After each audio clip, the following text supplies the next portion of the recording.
ఎప్పటికప్పుడు తాజా వార్తలు అందిస్తున్న ABC టీవీ P4 న్యూస్ కు స్వాగతం. నమస్కారం.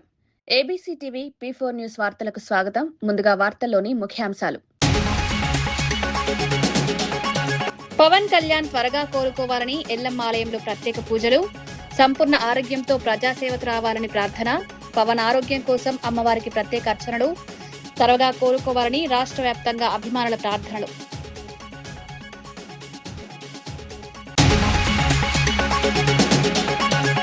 షాబాద్ నిందితుడికి రేవంత్ రెడ్డికి తేడా లేదన్న హరీష్ రావు. 6గురి హత్యపై తెలంగాణ సీఎం స్పందించకపోవడం దారుణం. షాబాద్ ఘటన సమయంలో పోలీసు అధికారి గోల్ఫ్ ఆడుతున్నారనే ఆరోపణ. శాంతి భద్రతల పరిరక్షణలో కాంగ్రెస్ విఫలం.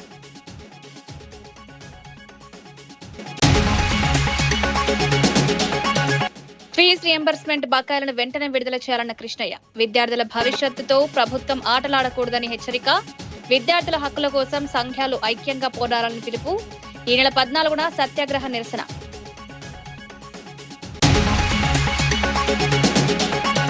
కులాలు మతాల మధ్య చిచ్చు పెట్టేందుకు వైసీపీ కుట్ర చేస్తోందన్న విజయ్ కుమార్. ప్రజారంజక పాల్వలను ఓర్వలేక వైసీపీ ప్రజలను రెచ్చగొడుతోందని విమర్శ. దళిత క్రైస్తవుల అంశానికి రాజకీయ ప్రయోజనాలకు వక్రీకరిస్తున్నారని ఆరోపణ. వైసీపీ కుట్ర రాజకీయాలను రాష్ట్ర ప్రజలు నమ్మే పరిస్థితి లేదని స్పష్టం. కాళేశ్వరం వైఫల్యాలపై అసెంబ్లీ చర్చకు రావాలని హరీష్ కు సవాల్. మేడిగడ్డ బ్యారేజ్ కుంగుబాటుకు కేసీఆర్ కుటుంబమే కారణమన్న అద్దంకి. రాజకీయ లబ్ధి కోసం హరీష్ అబద్దాలు. కాళేశ్వరం వాస్తవాలను ప్రజల ముందుంచేందుకు ప్రభుత్వం సిద్ధం. షాబాద్ హత్య కేసులో నిందితుడి ఆలోచన తీరుకు ముఖ్యమంత్రి రేవంత్ రెడ్డి వ్యాఖ్యలకు తేడా కనిపించడం లేదని ఆరోపించారు. ముఖ్యమంత్రి ఇటీవల చేసిన వ్యాఖ్యలను చూస్తే అదే భావన కలుగుతోందని హరీష్ రావు అన్నారు. షాబాద్ లో 6గురు ప్రాణాలు కోల్పోయిన అత్యంత దారుణ ఘటనపై పక్క రాష్ట్ర ముఖ్యమంత్రి స్పందించారని, కానీ తెలంగాణ ముఖ్యమంత్రి హోంమంత్రి మాత్రం స్పందించలేదని విమర్శించారు. రాష్ట్రంలో ఇంత పెద్ద ఘటన జరిగినప్పటికీ ప్రభుత్వం నిర్లక్ష్యంగా వ్యవహరిస్తోందని మండిపడ్డారు. ఘటన జరిగిన సమయంలో ఓ పోలీసు ఉన్నతాధికారి గోల్ఫ్ ఆడుతూ సమయం గడిపారని హరీష్ రావు ఆరోపించారు. బాధిత కుటుంబాలకు ప్రభుత్వం వెంటనే న్యాయం చేయాలని డిమాండ్ చేశారు. శాంతి భద్రతల పరిరక్షణలో కాంగ్రెస్ ప్రభుత్వం పూర్తిగా విఫలమైందని విమర్శించారు. ఒక ఉన్మాదిగా వ్యవహరించినాడు. ఎంత బాధ కలుగుద్దంటే, పాపం ఇప్పుడు ఒక్క అమ్మాయి మిగిలింది అక్కడ. చెవులు వినబడవు, మాటలు రావు, కాళ్ళు లేవు. ఇప్పుడు ఆ అమ్మాయి పరిస్థితి ఏంటి? ఇంట్లో 6గురిని చంపేసిండు వాడు, ఒక్కటి మాత్రమే మిగిలింది. ఆ బిడ్డ, ఆ చిన్న పసిపాప, ఆమె కూడా పెళ్లిగాని అమ్మాయి. ఇప్పుడు ఆ పిల్ల పరిస్థితి ఏంటి? ఇంత జరిగితే పక్క రాష్ట్ర ముఖ్యమంత్రి స్పందించిండు ఆ సంఘటన మీద, కానీ ఈ రాష్ట్ర ముఖ్యమంత్రికి కనీసం ఆ సంఘటన మీద స్పందించలేదు ఇప్పటిదాకా. ఒక సీనియర్ అధికారి, ఈ రాష్ట్రానికి చెందిన ఒక ఉన్నతాధికారి, పోలీస్ అధికారి, నిన్న గోల్ఫ్ కోర్సులో హైదరాబాద్ గోల్ఫ్ క్లబ్లో గోల్ఫ్ ఆడుతున్నాడు నిన్న మధ్యాహ్నం పూట. ఈ రాష్ట్రంలో లా అండ్ ఆర్డర్ పరిస్థితి ఏముంది? అసలు ముఖ్యమంత్రి పాలన ఎట్లుందంటే, నువ్వెట్లున్నావో నీ పరిపాలన కూడా గట్లే ఉంది. ఆగస్టు 7న బెంగళూరులో నిర్వహించనున్న 11వ జాతీయ ఓబీసీ మహాసభను విజయవంతం చేయాలని బీసీ సంక్షేమ సంఘం జాతీయ అధ్యక్షులు జాజుల శ్రీనివాస్ గౌడ్, రాష్ట్రీయ ఓబీసీ మహాసభ మహారాష్ట్ర అధ్యక్షులు ప్రొఫెసర్ బాబన్ రావు తైవాడే, ఆంధ్రప్రదేశ్ రాష్ట్ర అధ్యక్షులు కేసన శంకర్రావులు పిలుపునిచ్చారు. బెంగళూరులోని కాస్మోపాలిటన్ క్లబ్ లో జరిగిన సమావేశంలో మహాసభ వాల్ పోస్టర్ ను వివిధ రాష్ట్రాల ఓబీసీ నాయకులతో కలిసి ఆవిష్కరించారు. ఈ సందర్భంగా దేశవ్యాప్తంగా ఉన్న బీసీలంతా రాజకీయ పార్టీలకు అతీతంగా ఐక్యంగా నిలవాలని, 80 కోట్ల మంది బీసీల హక్కులు, డిమాండ్ల సాధనతో పాటు రాజకీయ సాధికారతే మహాసభ ప్రధాన లక్ష్యమని తెలిపారు. మండల్ కమిషన్ సిఫారసులు అమలు చేయాలని కోరుతూ ప్రతి ఏడాది ఆగస్టు 7న జాతీయ ఓబీసీ మహాసభ నిర్వహిస్తున్నామన్నారు. ఈ ఏడాది బెంగళూరులోని doctor Manmohan Singh city university ఆడిటోరియంలో ఉదయం 10 గంటల నుంచి సాయంత్రం 5 గంటల వరకు సమావేశం జరుగుతుందని వెల్లడించారు. మండలాలుగా, నియోజకవర్గాలుగా, జిల్లాల వారిగా, రాష్ట్రాల వారిగా అందరూ కలిసి చీమల దండుగా కలిగి ఇలా పెద్ద ఎత్తున జాతీయ ఓబీసీ మహాసభ జరుగుతున్నాం. ఎందుకంటే కేంద్ర రాష్ట్ర ప్రభుత్వాలు, కేంద్ర ప్రభుత్వం ముఖ్యంగా బీసీలను నిర్లక్ష్యం చేస్తుంది. జాతి జనగణనలో ఓబీసీ కుటుంబాలు లెక్కించడం లేదు. మైనారిటీలో బీసీ మహిళలకు సపోర్ట్ పెట్టడం లేదు. జనాభా దాఖలు ప్రకారం బీసీ రిజర్వేషన్ ఇచ్చడం లేదు. కేంద్రంలో ప్రత్యేక మంత్రిత్వ శాఖ ఏర్పాటు చేయడం లేదు. అన్ని రంగాల్లో ఓబీసీలకు అన్యాయం చేస్తుంది. కాబట్టి ఈ అన్యాయాన్ని మనం సాధించుకోవాలంటే బీసీలు యాచించడం ద్వారా కాకుండా శాసించి ఆంధ్రప్రదేశ్, తెలంగాణ, మహారాష్ట్ర అన్ని రాష్ట్రాలకు వెళ్ళి భారతదేశ గడ్డ బీసీలకు అడ్డగా మార్చి ఈ ఎర్రకోట మీద బీసీ జెండా ఎగిరేసే వరకు ఈ దేశంలో బీసీ ఉద్యమాన్ని విస్తరించడానికి ఈ జాతీయ ఓబీసీ మహాసభను ఒక ప్రపంచం లాగా, ఒక ఉప్పెనలాగా వేల మంది ఎక్కడికక్కడ బెంగళూరు నగరానికి తరలి వచ్చి జాతీయ మహాసభను విజయవంతం చేయాలని చెప్పి మీ ద్వారా మేము పిలుపునిస్తున్నాం. ఉన్మాది రాజ్ కుమార్ కిరాతక చర్యపై శాసనమండలి ప్రభుత్వ చీఫ్ విప్ డాక్టర్ పట్టం మహేందర్ రెడ్డి తీవ్ర దిగ్భ్రాంతి వ్యక్తం చేశారు. చేవెళ్ల నియోజకవర్గంలో బాధిత కుటుంబాలను పరామర్శించిన ఆయన మృతుల చిత్రపటాలకు పూలు సమర్పించారు. బాధిత కుటుంబాలకు ప్రభుత్వం అండగా ఉంటుందని భరోసా ఇచ్చారు. ఈ ఘటనలో పోలీసుల నిర్లక్ష్యంపై ఇప్పటికే చర్యలు తీసుకున్నామని, సంబంధిత సీఐ, ఎస్ఐలను సస్పెండ్ చేసినట్లు తెలిపారు. బాధిత కుటుంబంలోని దివ్యాంగురాలు మేఘనకు 5 లక్షల రూపాయల పరిహారం అందించనున్నట్లు కలెక్టర్ నారాయణరెడ్డి ప్రకటించారు. మేఘనకు ఇందిరమ్మ ఇల్లు మంజూరు చేయడంతో పాటు ఉచిత వైద్య సేవలు, అవసరమైన పునరావాసం కల్పిస్తామని వెల్లడించారు. వారికి అన్ని విధాలు ఆదుకోవాలని చెప్పేసి మరి నిర్ణయం తీసుకోవడం జరిగింది. ఇప్పటిదాకా వాళ్ళ కుటుంబ సభ్యులు చెప్పినారు, ఆ అమ్మాయికి మాటలు రావు, మరి ఏ విధంగా తినిపించాలన్నా ఏం చేయాలన్నా కూడా మరి చాలా ఇబ్బందికరంగా ఉన్నది. ఎవరు లేరని చెప్పి కూడా చాలా తెలిసింది. కాబట్టి తప్పకుండా నేను కూడా ముఖ్యమంత్రి గారికి సంబంధించినటువంటి అధికారులకు కలెక్టర్తో మాట్లాడి వెంబడే అమ్మాయికి అన్ని విధాల మరి ఏ ఇబ్బంది కాకుండా చూసుకున్న బాధ్యత మేము తీసుకుంటాం. తప్పకుండా ఇక్కడ భీమవరం లోపల అంతా ఉన్నారు, ఆ అమ్మాయికి ఎలాంటి ఇబ్బంది కాకుండా చూస్తాం. ఎవరైతే రాజకుమార్ ఉన్నారో వారి మీద సీరియస్ యాక్షన్ తీసుకొని ప్రభుత్వం చాలా సీరియస్ ఉన్నది. ముఖ్యమంత్రి గారు కూడా చాలా సీరియస్. 6 మంది అమాయకులను చంపడం చాలా బాధాకరం. అతని మీద సీరియస్ యాక్షన్ తీసుకొని ప్రభుత్వం ముఖ్యమంత్రి రేవంత్ రెడ్డిపై మాజీ మంత్రి బీఆర్ఎస్ ఎమ్మెల్యే జగదీష్ రెడ్డి తీవ్ర స్థాయిలో విమర్శలు చేశారు. షాబాద్ లో ఉన్మాది 6గురిని హత్య చేసిన ఘటనను ప్రస్తావిస్తూ ముఖ్యమంత్రి వ్యాఖ్యలకు ఆ నిందితుడి ఆలోచన తీరుకు తేడా లేదని సంచలన వ్యాఖ్యలు చేశారు. తాను చెప్పిన మాట వినకపోతే ఏమైనా చేస్తాననే ధోరణి ఇద్దరిలోనూ కనిపిస్తోందని ఆరోపించారు. రిటైర్డ్ ఇంజనీర్లను కూడా జైల్లో పెడతానని, గతంలో జైలుకు పంపకపోవడమే తాను చేసిన తప్పని ముఖ్యమంత్రి మాట్లాడడం సరికాదన్నారు. షాబాద్ ఘటనలో నిందితుడు పోక్సో కేసు పెట్టిన బాధితురాలపై కక్ష పెంచుకున్న తీరు, రాజకీయ ప్రత్యర్థులపై ముఖ్యమంత్రి చేస్తున్న వ్యాఖ్యలు ఒకే విధమైన మనస్తత్వాన్ని ప్రతిబింబిస్తున్నాయని జగదీష్ రెడ్డి ఆరోపించారు. దుర్మార్గుడు ఒక సైకో 6గురిని చంపేసిన సంఘటన ఎందుకో 2 ఒకే సమయంలో యాదృచ్ఛికంగా జరిగినట్టు కనబడుతూ ఉంది. కానీ అక్కడ వాడు చేసిన దానికి నిన్న ముఖ్యమంత్రి మాట్లాడిన దానికి పైసా కూడా తేడా లేదు. షాబాదులో ఒక సైకోగాడు చేసిన నేరానికి భార్య పిల్లలతో పాటు ఒక అమాయకురాలైన అమ్మాయిని, వాళ్ళ కుటుంబ సభ్యుల్ని కూడా దుర్మార్గంగా నరికివేసిన సన్నివేశానికి నిన్న ఇక్కడ ముఖ్యమంత్రి మాట్లాడిన పత్రికా విలేకరుల సమావేశానికి ఏమి తేడా కనబడతలేదు. ఇద్దరిది ఒకే తీరు మనస్తత్వం కనబడుతుంది. మీరు కొంచెం జాగ్రత్తగా అబ్జర్వ్ చేస్తే ఎందుకు చెప్తున్నాను ఈ మాట అంటే, తనకు నచ్చకపోతే, తను అనుకున్నట్టు జరగకపోతే, తను చెప్పిన మాట వినకపోతే, తను చెప్పిందే ఇతరులు మాట్లాడకపోతే నేను ఏమైనా చేస్తా, నరికి చంపి నెత్తురు పొలాలలో జల్తా. వాడు చేసింది అదే. నిన్న జైల్లో పెడతా, రిటైర్డ్ ఇంజనీర్లను కూడా జైల్లో పెడతా. జైల్లో పెట్టకపోవడమే నేను చేసిన తప్పు. సేమ్ వాడేం ఆలోచించిండో, పోక్సో కేసు పెట్టిన అమ్మాయి గురించి వాడేం ఆలోచించిండో, ఇవాళ నిన్న ఈయన ముఖ్యమంత్రి కూడా అదే ఆలోచిస్తున్నాడు. వాడు ఏ రకంగా నరికి చంపిండో ఈయన కూడా అదే చేయాల్సి ఉంటుంది, అయ్యా చేయిస్తానని మాట్లాడుతున్నాడు ముఖ్యమంత్రి. ఎందుకంటే తెలంగాణ ప్రజల తరఫున ప్రశ్నించినందుకు, నీ ధనదాహాన్ని బయట పెడుతున్నందుకు, తెలంగాణ పట్ల నీకుండే విద్వేషాన్ని ప్రజలకు చూపిస్తున్నందుకు, వాడికి ఎట్లయితే అడ్డం వచ్చిండ్రు అని భావించి చంపిండో, ఈడ కూడా గట్లనే నీకు అడ్డం వస్తున్నారు కాబట్టి వీళ్ళు నీ ధనదాహానికి చంపేస్తారు. విశాఖపట్నం పరిసర ప్రాంతాల్లో సంభవించిన భూకంపం, స్వల్ప భూకంపనలపై ఆంధ్ర యూనివర్సిటీ జియోఫిజిక్స్ విభాగం ప్రొఫెసర్ డాక్టర్ పెంటకోట త్రినద్రావు కీలక విషయాలు వెల్లడించారు. విశాఖ పరిసరాల్లో నమోదైన భూ ప్రకంపనలు తక్కువ లోతులో మోస్తరు తీవ్రతతో సంభవించినట్లు తెలిపారు.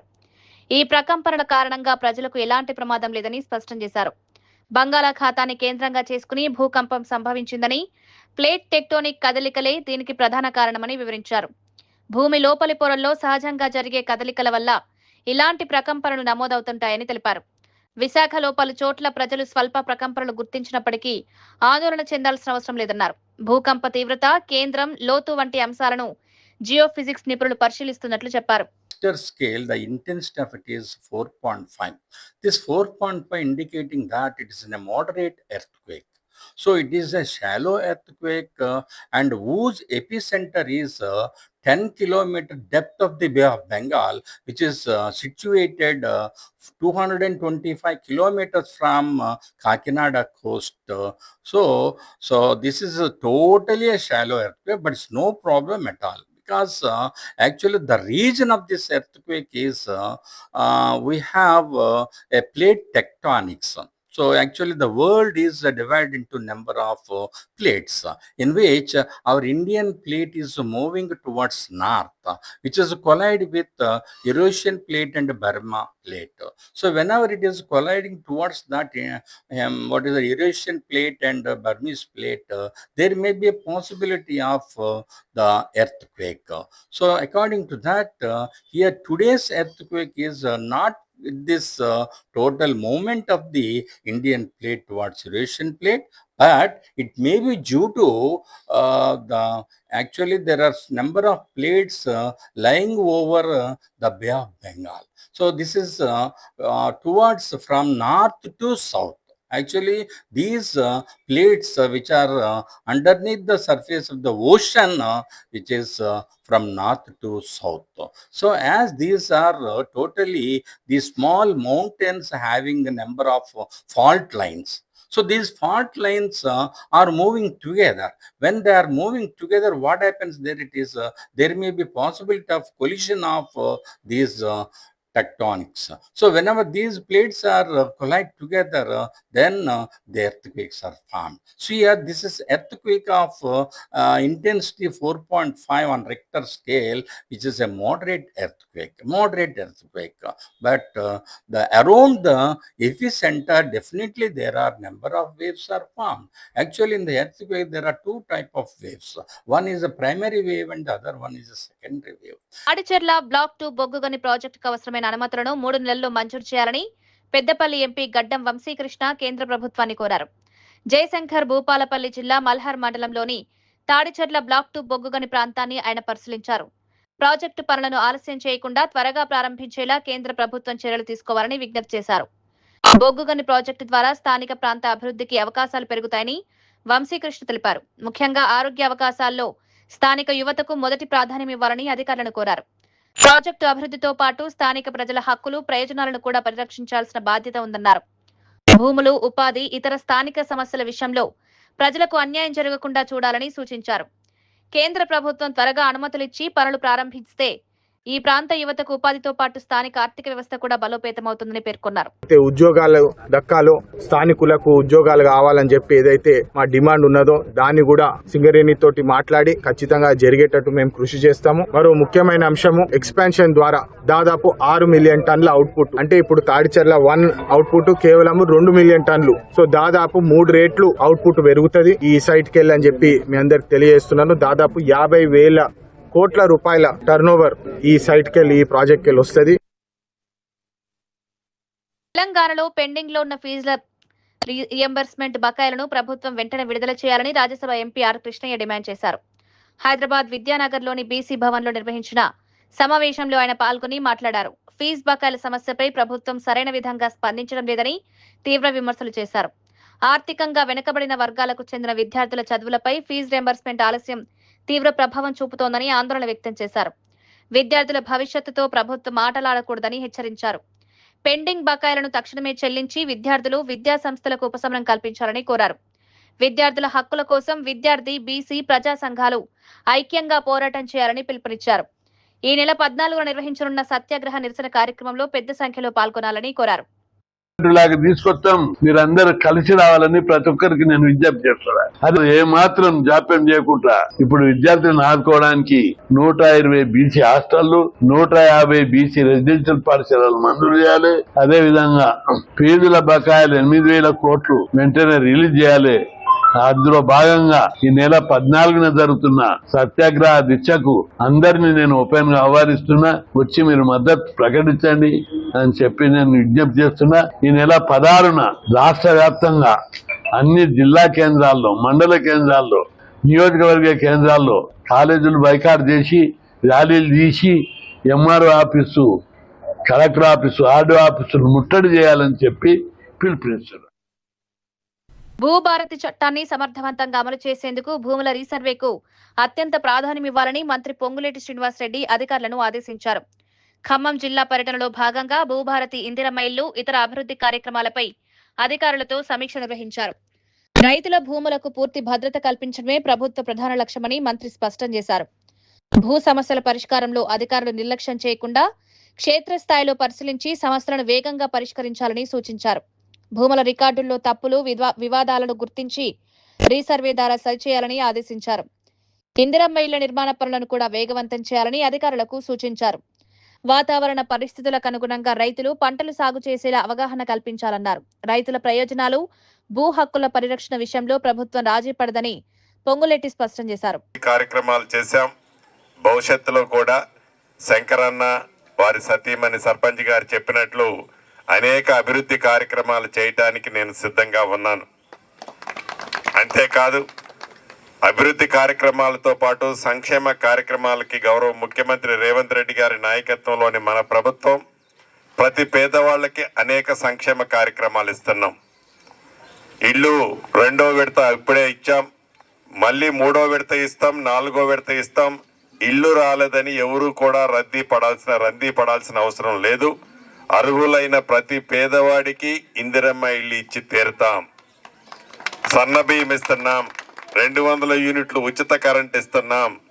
0 వడ్డీకి నా డాక్రా మహిళల ఆడబిడ్డలకి ఇప్పటికే రాష్ట్ర వ్యాప్తంగా 63,000 కోట్ల రూపాయలు 0 వడ్డీకి రుణాన్ని ఇప్పించాం. ఇలా అనేక కార్యక్రమాలు ఈ ప్రభుత్వ పక్షాన చేసుకుంటున్నాం. మా ఆడబిడ్డలు, అన్నదమ్ములు చల్లగా ఉండాలని, రైతుని రాజును చేయాలని, నిరుద్యోగ యువతకి ఉద్యోగాలు మరిన్ని కల్పించాలన్నదే ఈ ప్రభుత్వం యొక్క లక్ష్యమని మీ అందరికీ చెప్తూ, అదే రకంగా ఇళ్ల స్థలాలు గతంలో ఇచ్చి పొజిషన్ సర్టిఫికెట్ ఈనోళ్ళు కొత్తగా ఇళ్ల స్థలాలు ఇచ్చేవి కూడా 16 మందికి 16 పొజిషన్ సర్టిఫికెట్లు, 10 కొత్త ప్లాట్లు, మొత్తం 26కి ఇప్పుడే మీ అందరికీ ఈ సర్టిఫికెట్లు ఇవ్వటం జరుగుతుంది. ఇది పేదవాడి ప్రభుత్వం, పేదవాడి కష్టం తెలిసిన ప్రభుత్వం కాబట్టి ఇక్కడ ఏర్పాటు చేయడం జరుగుతుందని చెప్తూ సెలవు తీసుకుంటున్నాను. డిప్యూటీ సీఎం పవన్ కళ్యాణ్ త్వరగా కోలుకోవాలని కోరుతూ గడప జిల్లా రాజంపేటలో జనసేన నాయకులు, కార్యకర్తలు ప్రత్యేక పూజలు నిర్వహించారు. రాజంపేట ఎల్లమ్మ ఆలయంలో అమ్మవారిని దర్శించుకున్న జనసేన నేతలు పవన్ కళ్యాణ్ సంపూర్ణ ఆరోగ్యంతో త్వరగా ప్రజాసేవలోకి రావాలని ప్రార్థించారు. ఇటీవల శస్త్రచికిత్స చేయించుకున్న పవన్ కళ్యాణ్ ఆరోగ్యం మెరుగుపడాలని ఆలయంలో ప్రత్యేక అర్చనలు చేపట్టారు. పవన్ కళ్యాణ్ కు ప్రజల ఆశీస్సులతో పాటు దైవానుగ్రహం ఎల్లప్పుడూ ఉంటుందని జనసేన నాయకులు పేర్కొన్నారు. రాష్ట్ర ప్రజల కోసం నిరంతరం పనిచేస్తున్న పవన్ కళ్యాణ్ త్వరగా కోలుకుని తిరిగి అధికార కార్యక్రమాల్లో పాల్గొనాలని ఆకాంక్షించారు. ఈ సందర్భంగా జనసేన కార్యకర్తలు అమ్మవారికి ప్రత్యేక పూజలు, హారతులు సమర్పించారు. శ్రీ కొనిదెల పవన్ కళ్యాణ్ గారి ఆరోగ్య రీత్యా ఆయన మొన్న జరిగినటువంటి ఆపరేషన్ని విజయవంతమైనందుకు ఆయన త్వరగా కోలుకోవాలనే ఉద్దేశంతో ఈరోజు ఎల్లమ్మ గుడి దగ్గరికి వచ్చి ఆయన త్వరగా కోలుకుంటూ ప్రజా జీవితంలోకి వచ్చి మళ్ళీ ప్రజల్లో కలిసిపోయి ఆరోగ్యంగా ఉండాలని కోరుకుంటూ ఈరోజు ఎల్లమ్మ గుడికి వచ్చాము. అందరూ కూడా మా నాయకులు, కార్యకర్తలు అందరూ, వారందరికీ కూడా మేమందరం ఒకటే కోరుకునేది ఆయన ఆరోగ్యాన్ని సహకరించి బాగా ఆయన త్వరలో బాధ్యతలు చేపట్టాల్సిందిగా ఆయన దేవుడు ఆశీర్వదించవలసిందిగా మేమందరం ఇక్కడికి వచ్చి ప్రార్థించాము. చంద్రయ్య కొట్టాలు కాలనీలో వెంటనే సీసీ రోడ్లు నిర్మించాలని CPI ML new democracy party ఆధ్వర్యంలో స్థానికులు నిరసన చేపట్టారు. పార్టీ జిల్లా సహాయ కార్యదర్శి సత్యన్న మాట్లాడుతూ 9వ వార్డులోని చంద్రయ్య కొట్టాలు కాలనీలో రోడ్ల పరిస్థితి దారుణంగా ఉందని ఆవేదన వ్యక్తం చేశారు. వర్షం వస్తే కాలనీ వీధుల్లో మోకాల లోతు వరకు నీరు నిలుస్తోందని, వృద్ధులు, మహిళలు, చిన్నపిల్లలు తీవ్ర ఇబ్బందులు ఎదుర్కొంటున్నారని తెలిపారు. కాలు జారి పడితే గాయాల పాలయ్యే పరిస్థితి ఉందన్నారు. ప్రజల నుంచి పన్నులు వసూలు చేస్తున్న ప్రభుత్వం కనీస మౌలిక సదుపాయాలు కల్పించడంలో విఫలమైందని విమర్శించారు. ఎన్నికల సమయంలో హామీలు ఇచ్చిన ప్రజాప్రతినిధులు ఇప్పుడు సమస్యలను పట్టించుకోవడం లేదని ఆరోపించారు. కాలనీలో నాణ్యమైన సీసీ రోడ్లు, డ్రైనేజ్, తాగునీరు, వీధి దీపాలు ఏర్పాటు చేయాలని డిమాండ్ చేశారు. సమస్యలు పరిష్కరించకపోతే స్థానిక ప్రజలతో కలిసి ఆందోళన ఉధృతం చేస్తామని హెచ్చరించారు.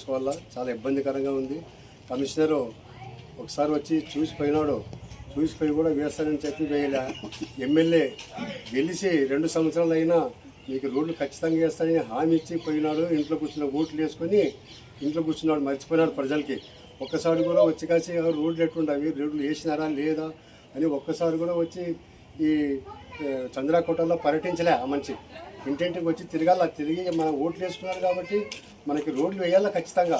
వేయకుండా ఇంట్లో కూర్చొని స్టేట్మెంట్ ఇచ్చుకుంటూ కూర్చుంటే ఇక్కడ కాలనివాసులు గుత్త కట్టడం లేదా, నీటి గుత్త కట్టడం లేదా, ఇంటి గుత్త కట్టడం లేదా, అన్ని కట్టించుకొని కమిషనర్ నిమ్మకు నీరినట్లు దున్నపోతు మీద వాన కురిసినట్లు ఉన్నాడు. ఎమ్మెల్యే కూడా దున్నపోతు మీద వాన కురిసినట్ల ఏ ఒక్క పని చేయకుండా ఇంట్లో కూర్చొని ఓట్లన్నీ వేయించుకొని పప్పం పడుతున్నాడు. కాబట్టి మనకి చంద్రయ్య కొట్టాల్లో రోడ్లన్నీ వెంటనే వేయాలని న్యూ డెమోక్రసీ పార్టీగా మేము డిమాండ్ చేస్తున్నాము. ఇప్పుడు న్యూ డెమోక్రసీ పార్టీ కార్యదర్శి సిపిఐ ఎంఎల్ సత్యన్న గారు మాట్లాడాల్సిగా కోరుతున్నాను. కామ్రేడ్స్, ఈరోజు సిపిఎంఎల్ న్యూ డెమోక్రసీ పార్టీ ఆధ్వర్యంలో చంద్రయ్య కొట్టాల నందు ధర్నా కార్యక్రమం సీసీ రోడ్డు కొరకు చేపట్టడం జరిగింది. ఈ యొక్క ధర్నా కార్యక్రమానికి సిపిఎంఎల్ న్యూ డెమోక్రసీ పట్టణ కార్యదర్శి కేసీ జబ్బర్ గారు, అదేవిధంగా ఐఎఫ్టియు జిల్లా కార్యదర్శి బాలరాజు గారు, ఐఎఫ్టియు ఎంయూరు పట్టణ కార్యదర్శి బాబు గారు ఈ యొక్క కార్యక్రమంలో పాల్గొన్నటువంటి కాలనీవాసులకు అందరికీ కూడా పేరు పేరున ధన్యవాదాలు చెప్తారు. కాబట్టి ఎంతో కాలంగా చంద్రయ్య కొట్టాలంటే మరి దగ్గర 40-50 సంవత్సరాల నుంచి ఈ కాలనీ నిర్మాణం జరిగింది. ఈ కాలనీలోన అరకొర సీసీ రోడ్లు వేసి చేయి దులుపుకోవడము మున్సిపాలిటీ కమిషనర్ది ఇది సరైనది కాదని మేము డిమాండ్ చేస్తున్నాం. ఇప్పటికైనా మున్సిపాలిటీ కమిషనర్ వెంటనే స్పందించి చంద్రయ్య కొట్టాల్లో రాష్ట్రంలో వివిధ మతాలు, కులాల మధ్య చిచ్చుపెట్టి అలజడి సృష్టించేందుకు వైసీపీ కుట్ర చేస్తోందని ఎమ్మెల్యే సుందరపు విజయ్ కుమార్ తీవ్ర ఆరోపణలు చేశారు. విశాఖపట్నంలో నిర్వహించిన మీడియా సమావేశంలో ఆయన వైసీపీ తీరుపై మండిపడ్డారు. కూటమి ప్రభుత్వం ప్రజారంజక పాలన అందిస్తుంటే ఓర్వలేక వైసీపీ ప్రజలను రెచ్చగొట్టే ప్రయత్నం చేస్తోందని విమర్శించారు. దళిత క్రైస్తవుల అంశంపై సుప్రీంకోర్టు ఇచ్చిన ఆదేశాలను రాజకీయ ప్రయోజనాల కోసం వక్రీకరిస్తున్నారని ఆరోపించారు. ఉండి నియోజకవర్గంలో రఘురామకృష్ణంరాజుకు సంబంధించిన ఆలయ వివాదాన్ని కూడా కావాలనే పెద్దది చేసి ప్రజల మధ్య విభేదాలు సృష్టించే ప్రయత్నం చేస్తున్నారని మండిపడ్డారు. మత విశ్వాసాలు, కులాల పేరుతో రాజకీయాలు చేయడం సరికాదని విజయ్ కుమార్ అన్నారు. రాష్ట్రంలో శాంతియుత వాతావరణాన్ని దెబ్బతీసే చర్యలను ప్రజలు గమనిస్తున్నారన్నారు. వైసీపీ కుట్ర రాజకీయాలను ప్రజలు నమ్మే పరిస్థితి లేదని స్పష్టం చేశారు. విఘాతం కలిగించడానికి వైఎస్ఆర్సీపీ పార్టీ కుట్ర పన్నుతుంది. దీనికి ప్రజలందరూ కూడా గమనించాల్సిన పరిస్థితి ఉంది. ఇందులో ముఖ్యంగా వాస్తవాలు చెప్పాలంటే దళిత క్రైస్తవులు విషయం మీద సుప్రీంకోర్టు దగ్గర నుంచి వచ్చిన కొంత సుప్రీంకోర్టు ఏదైతే డైరెక్షన్స్ ఇచ్చిందో ఇది జరుగుతున్న సమయంలో, అలాగే రఘురామకృష్ణరాజు గారు ఉండి నియోజకవర్గంలో ఏదైతే టెంపుల్ గురించి మరి మీరు చూసే ఉంటారో అది కూడా పెద్ద ఇష్యూ కింద క్రియేట్ చేసి ఎక్కడికక్కడ రెచ్చగొట్టే ధోరణిలో పూర్తిగా కుట్రలు పన్నుతున్నారు. ఇది పూర్తిగా మనం ఒకసారి ఆలోచించుకుంటే అయోధ్య రామ మందిరానికి భక్తులు సమర్పించిన విరాళాల వినియోగంపై వచ్చిన ఆరోపణలపై పారదర్శక విచారణ జరపాలని కాంగ్రెస్ డిమాండ్ చేసింది. రాముడు ఏ ఒక్క రాజకీయ పార్టీకి చెందినవాడు కాదని, దేశ ప్రజలందరి ఆరాధ్య దైవమని ఏఐసీసీ ఇన్ఛార్జి చల్లా వంశీచంద్ రెడ్డి స్పష్టం చేశారు. భక్తులు ఎంతో విశ్వాసంతో సమర్పించిన విరాళాల నిర్వహణలో అవకతవకలు జరిగాయనే ఆరోపణలు తీవ్ర ఆందోళన కలిగిస్తున్నాయని తెలిపారు. ఈ అంశాన్ని రాజకీయ కోణంలో చూడకుండా వాస్తవాలను ప్రజల ముందుంచాల్సిన బాధ్యత ఉందన్నారు. విరాళాలు ఎలా వినియోగించారు, ఆరోపణలు నిజమెంత అనే విషయాలపై సమగ్ర విచారణ చేపట్టాలని డిమాండ్ చేశారు. రామమందిరం కోట్లాది మంది ప్రజల విశ్వాసానికి సంబంధించిన అంశమని, ఇందులో పారదర్శకత అత్యంత అవసరమని పేర్కొన్నారు. విచారణ ద్వారా నిజానిజాలు బయటపెట్టి ప్రజల్లో ఉన్న అనుమానాలను తొలగించాలని కోరారు. భక్తుల మనోభావాలను గౌరవిస్తూ కేంద్ర ప్రభుత్వం ఈ వ్యవహారంపై వెంటనే స్పందించాలని డిమాండ్ చేశారు. మన పిల్లలకు కూడా మనం నేర్పిస్తుంటాం, మనము మన ధర్మాన్ని కాపాడితే మన ధర్మం మనని కాపాడుతుందని. హిందూ ధర్మంలో పుట్టినటువంటి ప్రతి ఒక్క వ్యక్తి 100% నమ్మేటువంటి సిద్ధాంతం ఇది. ధర్మో రక్షతి రక్షతః. మనందరం కూడా హిందువులము, హిందువులుగా మనం గర్వపడతాము. అలానే నిజమైన హిందువులు ఎవరిని కూడా ద్వేషించకుండా, ఎందుకంటే మనం రాముని బాట సరైన బాటని భావించేటువంటి వాళ్ళము. బీఆర్ఎస్ నేత హరీష్ రావుపై టీపీసీసీ వర్కింగ్ ప్రెసిడెంట్ జగ్గారెడ్డి తీవ్రస్థాయిలో మండిపడ్డారు. హైదరాబాద్ గాంధీ భవన్ లో నిర్వహించిన మీడియా సమావేశంలో కాళేశ్వరం, మేడిగడ్డ ప్రాజెక్టులపై హరీష్ రావు చేసిన వ్యాఖ్యలకు ఘాటు కౌంటర్ ఇచ్చారు. కేసీఆర్, హరీష్ రావు హయాంలో నిర్మించిన బ్యారేజ్ కుంగిపోయిందని, ₹1,00,000 కోట్ల ప్రజాధనం వృధా అయిందని ఆరోపించారు. కాళేశ్వరం ప్రాజెక్టు వైఫల్యంపై ముందుగా కేసీఆర్, హరీష్ రావు తెలంగాణ ప్రజలకు క్షమాపణ చెప్పాలని డిమాండ్ చేశారు. తమ పాలనలో జరిగిన తప్పులను కప్పిపుచ్చుకునేందుకు హరీష్ రావు కొత్త డైలాగులు చెప్తున్నారని విమర్శించారు. అసలు సమస్యను పక్కదారి పట్టించేందుకే కాంగ్రెస్ ప్రభుత్వంపై ఆరోపణలు చేస్తున్నారని మండిపడ్డారు. కాళేశ్వరం నిర్మాణం, మేడిగడ్డ కుంగుబాటుపై ప్రజలకు పూర్తి వాస్తవాలు చెప్పాల్సిన బాధ్యత బీఆర్ఎస్ నేతలపై ఉందన్నారు. అది ఫైనాన్స్ మినిస్టర్ ఉన్నప్పుడు అక్కడి నుంచే ఉండేవి. కాబట్టి బెటర్ ఏంటంటే ఇప్పుడు మీ బీజేపీ కీ ఎంపీవి కాబట్టి మీరు బెటర్ ఇది ఈ కోఆర్డినేషన్ చేయండి. ఇప్పుడు ముఖ్యమంత్రి గారు రెడీ ఉన్నారు, మా మినిస్టర్ గారు రెడీ ఉన్నారు, వాళ్ళని రెడీ చేయండి. అక్కడ కేసీఆర్ కానీ హరీష్ రావు రెడీ చేయండి. మీరు ఎట్లా ఫోన్లలో మాట్లాడుకుంటారు కదా, రెడీ చేసి ఢిల్లీకి లెటర్ రాసేసేయండి. అది కూడా ఒక సొల్యూషన్ దొరుకుతుంది. ఇక ఈ టీవీల ముందు మాట్లాడు బంద్ చేసేయండి. ఇక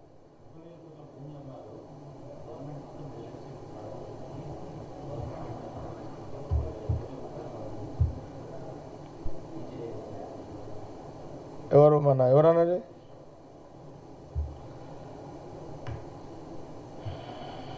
ఇప్పుడు ఫస్ట్ మీరు రాష్ట్రాన్ని అప్పులపాలు చేసింది మీరు. ఏం చేయాలో అర్థం కాక నెత్తి వాళ్ళ కొట్టుకుంటుంది మేము. అయ్యా అప్పులు చేసే కొడుకు నెత్తి వాళ్ళ కొట్టుకున్నట్టుంది ఇక్కడ కథ కదా. అయ్యా అసలు అయితే కొడుకు ఏమన్నా ఇల్లు చదువుతాడు, కానీ అయ్యా అప్పులు చేసిపోతే కొడుకు ఏం చేయాలి? అటు అప్పులు కట్టాలి, ఇటు ఇల్లు సంసారం చేయాలి కదా. ఇప్పుడు ముఖ్యమంత్రి రేవంత్ రెడ్డి గారు 2 బాధ్యతలు ఉన్నాయి. కేసీఆర్ గారు చేసిన అప్పుకి మిత్తి కట్టాలి, కేసీఆర్ చేసిన అప్పుకు కొంతన్న అసలు కొట్టాలి, ఇక్కడ పథకాలు అమలు చేయాలి, పాలన చేయాలి, ప్రభుత్వాన్ని నడపాలి. బీఆర్ఎస్ నేత హరీష్ రావుపై ప్రభుత్వ విప్ అద్దంకి దయాకర్ తీవ్ర స్థాయిలో ధ్వజమెత్తారు. గాంధీ భవన్ లో మీడియాతో మాట్లాడిన ఆయన కాళేశ్వరం ప్రాజెక్టు, మేడిగడ్డ బ్యారేజ్ కుంగుబాటుకు కేసీఆర్ కుటుంబమే కారణమని ఆరోపించారు. లోపభూయిష్టమైన డిజైన్లు, నిర్మాణ వైఫల్యాల కారణంగానే మేడిగడ్డ బ్యారేజ్ సమస్యలు ఎదుర్కొంటుందని విమర్శించారు. బ్యారేజ్ లో నీటిని నిల్వ చేస్తే ప్రమాదం ఉందని నిపుణుల నివేదికలు స్పష్టం చేస్తున్నప్పటికీ హరీష్ రావు రాజకీయ లబ్ధి కోసం అబద్దాలు ప్రచారం చేస్తున్నారని మండిపడ్డారు. తెలంగాణ ప్రజలను తప్పుదోవ పట్టించే ప్రయత్నాలను బీఆర్ఎస్ మానుకోవాలని సూచించారు. కాళేశ్వరం ప్రాజెక్టులో జరిగిన అవినీతి, నిర్మాణ వైఫల్యాలపై చర్చించేందుకు దమ్ముంటే అసెంబ్లీకి రావాలని హరీష్ రావుకు సవాల్ విసిరారు. బహిరంగ చర్చలో అన్ని వాస్తవాలను ప్రజల ముందుంచేందుకు కాంగ్రెస్ ప్రభుత్వం సిద్ధంగా ఉందని స్పష్టం చేశారు. ప్రాజెక్టు దగ్గర చూసిండ్రా, కానీ దాని ఓవరాల్ వ్యూ చూసిండ్రా, ఎక్కడి నుంచి ఏ నది వచ్చినాక ఏం తీరుతుంది అనేది. హరీష్ రావు ఒక నీట్ ఎక్స్పర్ట్, కేసీఆర్ ఒక నీట్ ఎక్స్పర్ట్. ఎన్డీఎస్ఏ రిపోర్టు నమ్మాలనా, నీ దొంగ మాటలు నమ్మాలనా? ఎన్డీఎస్ఏ అని కాదని హరీష్ రావు చెప్పిండని ఇలా చేయాలనా? నాకు 3 నెలలు అని బతిలాడుకుంటున్నావు కదా. 9 సంవత్సరాలు, 9.5 సంవత్సరాల్లో 4 సంవత్సరాలు నువ్వే ఇరిగేషన్ శాఖ మంత్రి ఎలుగబెడితీవు కదా. 3 నెలలు ఇస్తే ఏం చేస్తావు? 3 నెలలు ఇస్తే ఏం చేయగలుగుతావు? 3 సంవత్సరాలు తీసుకోమంటే సిగ్గు లేకుండా మాట్లాడుతుండ్రి. ఇంట్లో పన్నోడు రాడా, తెలియనోడు మాట్లాడుతుండే, మోసం చేసినోడు నీతులు చెప్తుండే. ఏం చెప్పాలి ఇంకా? మీకు ఏ భాషలో చెప్పాలి? మీకు నీటి భాషలో చెప్తే అర్థం కాదా? రాజకీయ భాషలో చెప్తే అర్థం కాదా? ఇప్పుడు రాష్ట్ర భాషల తెలంగాణ భాషలు చెప్పినా కూడా అర్థం కావట్లేదు. మీకు ఏ భాష చెప్పాలంటే బూతు భాష అయితేనే కరెక్ట్ అవుతుంది. మీకు మీరు దిగజారి మీరు చేస్తున్న కామెంట్స్ ముఖ్యమంత్రి మీద కానీ లేకపోతే ప్రభుత్వం మీద కానీ, నీ స్థాయి ఏంది Harish Rao? You are after all MLA today. మా అందరికంటే కూడా తక్కువ నువ్వు. నీ ఎమ్మెల్యే స్థాయి ఏంది, ముఖ్యమంత్రి మాట్లాడే స్థాయి ఏంద్ర పాగల్? పవన్ కళ్యాణ్ త్వరగా కోలుకోవాలని ఎల్లమ్మ ఆలయంలో ప్రత్యేక పూజలు. సంపూర్ణ ఆరోగ్యంతో ప్రజాసేవకు రావాలని ప్రార్థన. పవన్ ఆరోగ్యం కోసం అమ్మవారికి ప్రత్యేక అర్చనలు. త్వరగా కోలుకోవాలని రాష్ట్ర వ్యాప్తంగా అభిమానుల ప్రార్థనలు.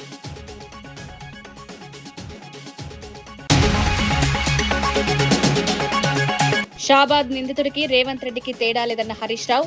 6గురి హత్యపై తెలంగాణ సీఎం స్పందించకపోవడం దారుణం. షాబాద్ ఘటన సమయంలో పోలీసు అధికారి గోల్ఫ్ ఆడుతున్నారనే ఆరోపణ. శాంతి భద్రతల పరిరక్షణలో కాంగ్రెస్ విఫలం.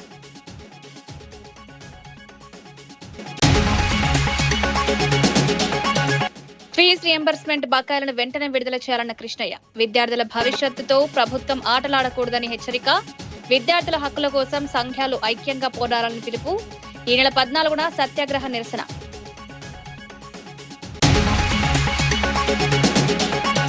కులాలు మతాల మధ్య చిచ్చు పెట్టేందుకు వైసీపీ కుట్ర చేస్తోందన్న విజయ్ కుమార్. ప్రజారంజక పాల్వలను ఓర్వలేక వైసీపీ ప్రజలను రెచ్చగొడుతోందని విమర్శ. దళిత క్రైస్తవుల అంశానికి రాజకీయ ప్రయోజనాలకు వక్రీకరిస్తున్నారని ఆరోపణ. వైసీపీ కుట్ర రాజకీయాలను రాష్ట్ర ప్రజలు నమ్మే పరిస్థితి లేదని స్పష్టం. కాళేశ్వరం వైఫల్యాలపై అసెంబ్లీ చర్చకు రావాలని హరీష్ కు సవాల్. మేడిగడ్డ బ్యారేజ్ కుంగుబాటుకు కేసీఆర్ కుటుంబమే కారణమన్న అద్దంకి. రాజకీయ లబ్ధి కోసం హరీష్ అబద్ధాలు. కాళేశ్వరం వాస్తవాలను ప్రజల ముందుంచేందుకు ప్రభుత్వం సిద్ధం. మరిన్ని వార్తలతో మళ్ళీ కలుద్దాం. నమస్కారం.